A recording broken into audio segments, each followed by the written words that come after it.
오늘은 남을 성공시키는 사람이란 제목으로 하나님 말씀 증거하도록 하겠습니다. 목회를 하다 보니까 다양한 사람들을 만나게 됩니다. 뭐 있는 사람, 없는 사람, 뭐 재능이 있는 사람, 없는 사람, 뭐 물질도 가진 사람, 못 가진 사람, 뭐 배운 사람, 못 배운 사람, 뭐 다양한 사람 만납니다. 나름대로 열심히 사는 것 같습니다. 그런데 이 성도들을 이렇게 평가를 한다 그러면, 굳이 평가를 한다 그러면 영적으로 성공하지 못한 사람은 아무것도 아니더라는 거예요. 진짜 그렇습니다. 영적으로 성공하지 못한 사람은 아무리 돈이 많아도 아무것도 아니에요. 껍데기. 그냥 눈물만 주르르 흘리고 그 인생 성공했다고 절대로 말할 수 없고요. 또 많이 배운 사람, 어쩌면 저렇게 공부를 많이 했나, 뭐 세계적인 석학도 있습니다. 그런데 그죠, 영적인 성공을 못한 사람 아무것도 아니에요. 아무것도. 오히려 뭐 중고등학생 가운데 전도 열심히 하는 친구하고 비교해봐도 가치 없는 인생이 될 수밖에 없더라는 것입니다. 그러므로 무조건입니다. 영적으로 반드시 성공해야 된다는 것입니다. 그 영적인 성공이 제일 중요한데, 영적으로 성공하려면 어떻게 해야 될 것인가, 오늘 이 본문을 통해서 살피겠습니다. 배경은 이렇습니다. 바울이 로마로 죄수로 끌려가고 있지 않습니까? 배 타고 가는데 중간에 선장이 이 바울의 말을 듣지 않고 무리하게 항해하다가 유라굴로라는 풍랑을 맞게 됩니다. 그래서 다 죽을 위기에 처하게 되었다. 그 배경입니다. 여기서 우리 영적으로 성공하려면 어떤 일이 있어야 될 것인가, 세 가지로 정리하겠습니다. 첫째는 소명과 비전이 있어야 됩니다. 한마디로 얘기하면 꿈이 있어야 된다는 것입니다. 불타는 소명과 비전, 평생 붙잡을 수 있는 어떤 사명의 깃발, 내 인생을 불태울 수 있는 것, 어찌 보면 목숨 걸 만한 어떤 비전, 이 깃발을 들고 평생 가도 후회 없다라고 하는 그런 꿈, 뭐 이런 게 있어야 된다는 것입니다. 말씀으로 확증된 사명과 비전, 그게 있어야 된다는 거예요. 바울은 그게 있었죠. 내가 가이사 앞에 서야 된다 그러잖아요. 22절 보세요. 내가 너희를 권하노니 이제는 안심하라. 너희 중 아무도 생명에는 아무런 손상이 없겠고 오직 배뿐이리라. 내가 속한 바고 내가 섬기는 하나님의 사자가 어젯밤에 내 곁에 서서 말하되, 바울아 두려워하지 말라. 내가 가이사 앞에 서야 하겠고 하나님께서 너와 함께 항해하는 자를 다 내게 주셨다 하였으니. 바울에게는요, 로마에 가서 복음을 증거하고, 그 또 다른 말은 뭐예요? 가이사 앞에 반드시 선다는 거예요. 너 죽지 않는다는 거예요. You will surely stand trial. 그러니까 이 before Caesar 앞에 있는 그 재판장 앞에 간다는 거예요. 로마에 반드시 간다는 거예요.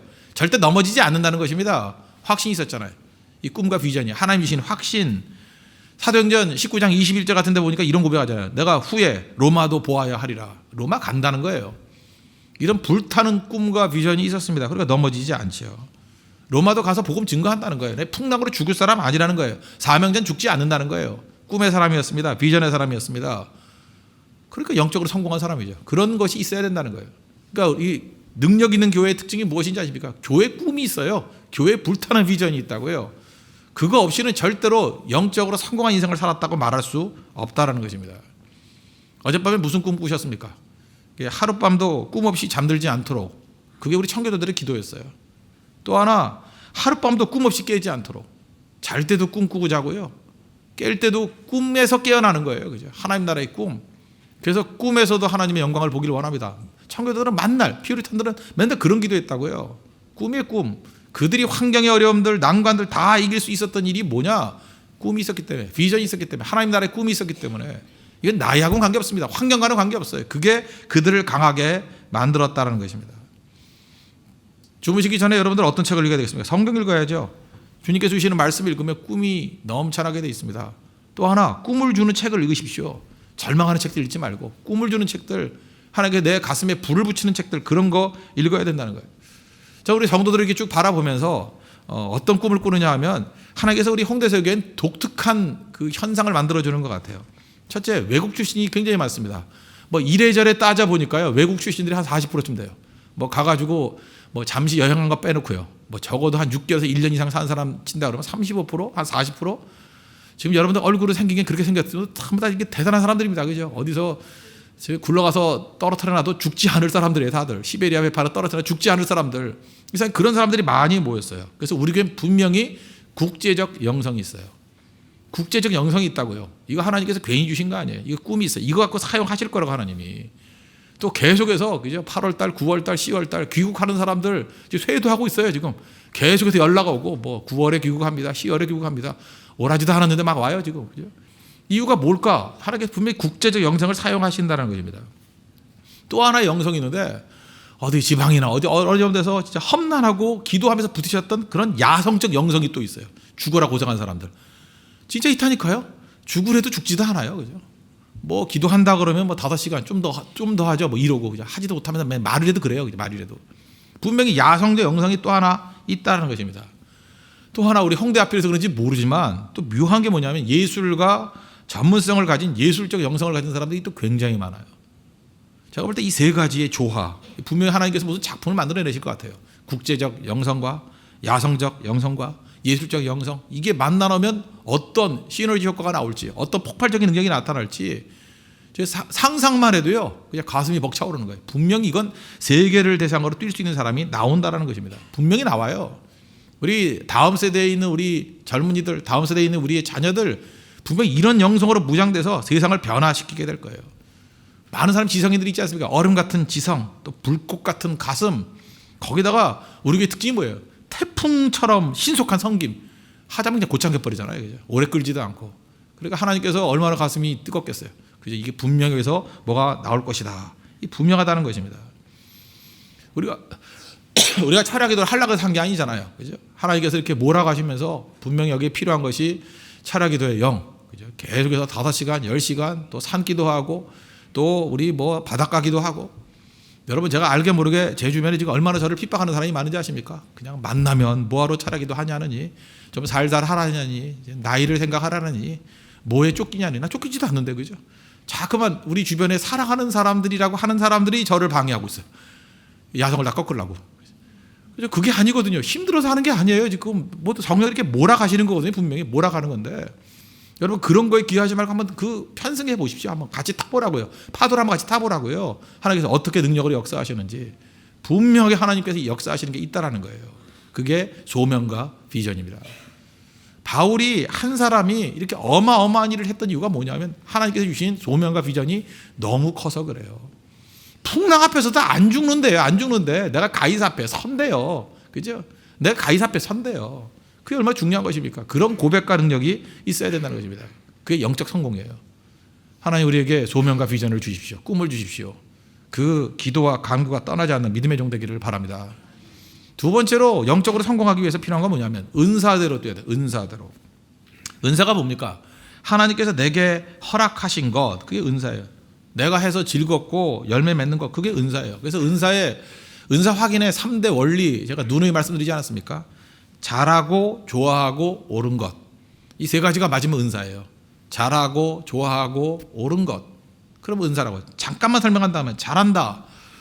잘한다는 건 뭐냐 하면 이런 겁니다. 자기가 시간 투자했을 때 쉽게 할 수 있는 거예요. 뭐 저 같으면은 제가 아무리 노력한다고 해도 그림을 그리겠어요. 뭐 제가 아무리 노력한다 그래가지고 뭐 노래를 부르겠어요. 뭐 해봐야 나오는 게 없어요. 그런데 기도하고 말씀 준비하면 설교는 돼요. 그러니까 설교가 은사예요. 그죠? 잘하는 거니까. 어떤 사람은 찬양이 잘 되는 사람이 있어요. 찬양이. 그죠? 이렇게 뭐 몇 번 연습해도 이렇게 찬양이 참 은혜스럽게 돼요. 그죠? 딴 사람은 뭐 일주일에도 안 되는 사람인데 그런 게 되는 사람이 있다니까요. 또 하나님께서 목소리에 은혜를 주셔가지고 그냥 잘 못 부르는데도 그 목소리 자체가 은혜가 되는 거예요. 바르르 떨리는데 그거 흉내도 못 내겠어요. 나도 떨라 그랬는데 그건 할 수 없이 떨리는 거예요. 영혼이 떨리는 거예요. 그 들으면 은혜가 돼요. 또 어떤 사람은 무용이 은혜인 사람이 있죠. 무용하면 쉽게 하는데 그 몸짓에서 율동해서 이런 걸 통해서 많은 사람이 감동을 줘요. 또 어떤 사람은 어울리는 거. 사람 만나면 피곤한 사람이 있죠. 근데 어떤 사람은 사람 속에 들어가면 그 사람 때문에 따뜻해져요. 그 사람 때문에 전체적인 분위기가 따뜻해져요. 그분만 있으면 즐거워져요. 그런 게 뭐예요? 잘하는 거예요. 잘하는 거. 그게 은사라고. 내가 뭘 잘하나 이거 붙들어야 된다면. 잘하는 건 열매가 있죠. 잘하니까 열매가 있어요. 그게 은사예요. 두 번째는 잘한다고만 되는 게 아니라 좋아해야 됩니다. 그거 하면 시간이 사라지는 거. 그거 하면 시간 가는 줄 모르는 거. 그런 거죠. 저는 제 예를 보면 제가 잘했던 게 뭐냐면 수학 계통을 잘했거든요. 그래서 제가 경영학과 나왔는데 특별히 회계학을 제일 잘했어요. 성적이 제일 높았어요. 회계학을 제일 잘하는데 재미가 없어요. 잘하는데 재미가 없어요. 숫자 갖고 내가 그 회계사가 된다는 생각을 했거든요. 내가 평생 이걸로 먹고 산다고 생각하니까 아찔하더라고. 미쳤냐, 나 이걸로 먹고 살게. 돈을 잘 벌어도 하기가 싫은 거예요. 그걸로 하고 싶지는 않아요. 그걸로. 그죠? 그게 재미가 없는 거예요. 그래서 느꼈던 게 뭐냐면 이건 은사는 아니다. 그죠? 잘한다고 은사는 아니죠. 그 어떤 사람이 되게 이렇게 좋아해요. 그게 좋아한다고 무조건 은사는 아니어도 잘해야 돼. 두 가지가 더 맞아야 된다고. 우리 가운데 그런 사람 꼭 있잖아. 교회 안에서 그 찬양 인도자가 되고 싶습니다. 근데 들어보면은 음정도 안 맞고 박자도 안 맞고 교인들은 계속 기도에 몰입하고 그런 거 아니죠. 그러니까 좋아하는 것과 잘하는 것이 이게 같이 맞아야 된다는 것입니다. 그리고 세 번째, 좋아하고 잘한다고 다 되나요? 옳아야죠. 하나님 앞에서 옳아야죠. 어떤 사람이 소매치기를 잘해요. 소매치기를 너무 좋아해요. 그건 옳은 게 아니잖아요. 그걸 은사라 그러지 않죠. 나는 소매치기의 은사가 있습니다. 등쳐먹는 은사가 있습니다. 그건 은사가 아니죠. 그건 죄죠, 죄. 잘못된 거죠. 그래서 언제나 우리가 이 세 가지 잣대를 가지고 점검하면 은사가 뭔지를 알 수 있다는 것입니다. 그래서 은사를 발견하고 은사대로 쓰임받고 은사를 개발해야 된다는 거예요. 바울을 보세요. 바울은 영적으로 성공했던 이유가 뭐냐면 그는 진짜 은사대로 쓰임받아요. 그는 가말리엘 문화에서 배웠습니다. 그러니까 그는 논리를 알아요. 로마서 같은 거 보세요. 그죠? 그가 가지고 있는 학문적인 그 틀을 가지고 체계적으로 쓰잖아요. 체계적으로. 그 은사대로 쓰임 받았죠. 거기다가 그는 로마 시민권이 있었습니다. 국제적인 마인드가 있었어요. 그죠? 국제적인 마인드가 있었기 때문에 로마의 모든 도시를 다닐 때 정말 딱 들어맞죠. 사도 베드로가 로마 가서 전도가 되겠어요? 안 되죠. 언어도 잘 안 될 것이고 벌써 그 어부 주시니까 한계가 있겠죠. 그래서 그는 사도 바울은 이방인의 사도 베드로는 유대인의 사도. 그렇게 자기 은사대로 뛰면 되는 거라고요. 안 되는 거 억지로 하려고 그러지 말고. 하나님 앞에서 우리 주신 모든 것들 공치 인생 하나도 없다는 거예요. 은사대로 뛰죠. 은사대로. 어떤 분은요 이렇게 주방에 가가지고 음식 만들면서 섬기는 것이 은사인 분이 있어요. 그거 하면 돼요. 그분은 그게 낙이고 그거 하다가 은혜 받고 그래요. 약간은 마르다의 영성이죠. 마르다 나쁜 뜻 아니에요. 그죠? 말씀 듣고 마르다 하면 될 거 아니에요. 근데 또 그게 안 되는 분이 있어요. 제발 부엌에 좀 안 갔으면 좋겠어요. 해놓으면 음식도 거지같이 만들고요. 설거지도 못하고 맨날 깨고 뭐 소리 나요. 뭐 깨고 깨지고 뭐 그거 하면 안 돼요. 그게 또 은사가 아닌 분들이 있다고요. 근데 그런 분들은 또 딴 데 가서 다른 거 섬기면 또 잘하는 분들이 있다고요. 그러니까 중요한 게 뭐예요? 은사대로 할 때 능력이 있다는 것입니다. 사도 바울이 자기 은사대로 있잖아요. 복음 증거하는 게 은사, 잘하는 것일 뿐만 아니라 또 너무 기뻐하고 좋아했어요. 에베소 장로와 헤어질 때 사도행전 20장 24절 보니까 이렇게 말하잖아요. 내가 달려갈 길과 주 예수께 받은 사명 곧 하나님의 은혜의 복음을 증언하는 일을 마치려 하면은 나의 생명조차 조금 더 귀한 것으로 여기지 아니하노라. 억지로 하는 거 아니죠. 나의 기쁨, 나의 소망이 이걸 하는 거예요. 나의 기쁨, 나의 소망이 예수 그리스도의 십자가의 복음을 증거한다는 거예요. 기쁨이라는 거예요. 기뻐서 하는 일은요 고난이 와도 흔들리지 않습니다. 기쁘니까, 좋으니까. 좋은 걸 누가 뭐라 그래요. 그죠? 물론 옳지요. 그래서 바울은 왜 영적으로 성공적인 인생을 살았느냐? 은사대로 살았기 때문에. 은사대로. 거기다가 이거 원래 항해하지 말라 그랬던 게 이유가 뭐예요? 그는 은사가 나중에 개발된 거죠. 여행을 많이 다녔잖아요. 여행 많이 다니니까 날씨에 가는 걸 잘 알았다고. 그래서 9절 보세요. 27장 9절. 여러 날이 걸려 금식하는 절기가 이미 지났으므로 이때가 아마 풍랑이 일 때라는 걸 알았다는 거예요. 항해하기가 위태한지라 바울이 그들을 권하여 말하되 여러분이요 내가 보니 이번 항해가 하물과 배만 아니라 우리 생명에도 타격과 많은 손해를 끼치리라 하되 백부장이 선장과 선주의 말을 바울의 말보다 더 믿더라. 바울은 자기 자신의 은사 다 활용하잖아요. 지식까지도. 그래서 쓰임받으니까 영적으로 성공한 인생이 되는 거죠. 하나님 앞에서 공치 인생 하나도 없습니다. 지금 가지고 있는 것들 다 그게 필요한 거예요. 그래서 좋은 교회는 뭔지 아십니까? 그 사람이 가지고 있는 은사를 다 끌어내가지고 은사를 꽃 피우는 거예요. 꽃 피우는 거. 근데 교인 가운데도 악한 사람이 있어요. 다른 사람의 은사를 꽃 피운다 그럴 때 그걸 시기 질투해. 왜 저런 사람 잠깐 쓰나 그러고 왜 그런 거 하냐 그러고. 자기 거나 열심히 해. 자기 거나 남 간섭하지 말고. 그 은사를 꽃 피워주는 게 교회 아니에요? 그렇죠. 뭘 하든 간에 꽃 피워줘야죠. 어떤 사람 거짓말을 너무 잘해요. 그러면 거짓말도 은사일 수 있나요? 있죠. 그 소설 쓰게 만들면 되잖아. 합법적인 거짓말. 그럼 얼마나 재밌어요. 그죠? 뻥 잘 치는 사람. 그죠? 그런 거 하면 되잖아요. 그러니까 우리가 뭐든지 간에 이게 잘한다는 걸 우리가 나쁘게만 생각하지 말고 끌어서 그거를 꽃 피울 줄 아는 거. 그럴 때 영적 성공적인 인생이 될 수 있다는 것입니다. 바울은 힘들지 않았습니다. 왜요? 끝까지 소명과 비전을 가지고 또 은사대로 살았기 때문에. 여러분들 그것을 점검해서 은사대로 잘 쓰임받는 믿음의 종 되기를 바랍니다. 마지막 세 번째는 이거 사명하고도 연결된 건데 영적인 성공적인 인생을 살기 위해서는 남을 성공시키는 인생이 돼야 된다는 것입니다. 영적 성공이 뭐예요? 혼자서는 할 수 없습니다. 자기만 성공하는 인생 그런 게 어디 있어요? 주변을 같이 성공시켜야죠. 남을 영적으로 성공시켜야 자기도 영적으로 성공할 수 있다라는 것입니다. 왜? 우리 성도들은 축복의 근원이기 때문에. 우리 아브라함 부르셨을 때 말씀 기억하죠? 창세기 12장 3절 그 뒷부분 보니까 땅의 모든 족속이 너로 말미암아 복을 얻을 것이라. 여기서 감동받아야 돼요. 그죠? 땅의 모든 족속이 너로 말미암아, 나로 말미암아 복을 얻을 것이라. 이거 외우고 다녀야죠. 땅의 모든 족속이, 모든 족속이 모든 족속. 너로 말미암아 복을 얻을 것이라. 이게 우리 사명이라고요. 내가 괜히 왜 가는 자래? 거기 복 주러 가는 거예요. 나 때문에 복 주러 가는 거예요. 바울 보세요. 바울 때문에 복 받았잖아요. 24절 보십시오. 바울아 두려워하지 말라. 내가 가이사 앞에 서야 하겠고 또 하나님께서 너와 함께하는 항해하는 자를 다 내게 주셨다 하였으니 이 풍랑 때문에 죽지 않았던 이유가 뭐예요? 하나님의 입장에서는 바울 때문에 살린 거예요. 바울 때문에. 그죠? 그러잖아요. 함께 항해하는 자를 다 내게 주셨다. 바울 너를 살리기 위해서 나머지 사람들도 어리석은 결정을 했지만 살려주마. 그래서 뭐라 그래요? 그러므로 여러분이 안심하라. 나는 내게 말씀하신 그대로 되리라고 하나님을 믿노라. 그런즉 우리가 반드시 한 섬에 걸리리라 하더라. 여러분 그런 자부심이 있어야 됩니다. 나 때문에 산다요. 나 때문에 산다. 여러분 직장에서 무슨 생각 가져야 돼? 내가 월급 받아먹고 뭐 빌빌대고 온다. 그거 아닙니다. 나 때문에 산다요. 나 때문에. 이 회사 나 때문에 산다예요.